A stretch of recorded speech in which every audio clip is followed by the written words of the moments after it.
Tim Resmob di Treskrimum Polda Sulsel berhasil menangkap terduga pembunuh karyawati PT IMIP Morowali, Jessica Solu, 23. Pelaku bernama Akmal alias Adi alias Sampe, 26, sopir travel asal Dusun Tabaja, Desa Tabaja, Kecamatan Kamandre, Kabupaten Luwu Timur Sulsel.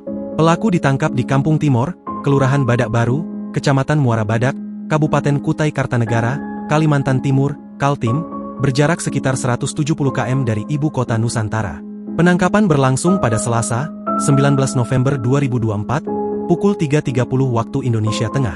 Penangkapan pelaku ini dipimpin Kanit Resmob Polda Sulsel, Kompol Beni Pornika bersama Ibda Abdillah Makmur. Usai berhasil ditangkap, pelaku akhirnya mengakui perbuatannya menghabisi nyawa korban. Informasi yang diperoleh dari polisi, pelaku menghabisi nyawa korban setelah meruda paksanya.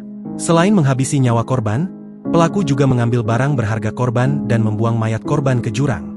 Barang korban yang diambil yakni berupa 1 unit iPhone, gelang dan anting emas milik korban. Sebelumnya, mayat Jessica ditemukan di jurang di Dusun Sampuraga, Desa Kasintuu, Kecamatan Mangkutana, Luwu Timur, Sulsel, Rabu, 13 November 2024, pekan lalu. Penemuan mayat tersebut pun menghebohkan warga setempat.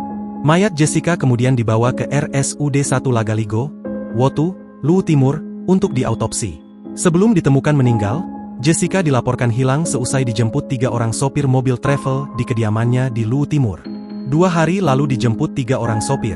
Dia pakai baju hitam dan celana hitam, kata Monica, ibunda Jessica. Ternyata pelaku membunuh korban, Selasa, 12 November 2024, dini hari, setelah singgah di sebuah warung di Mangkutana, Luwu Timur.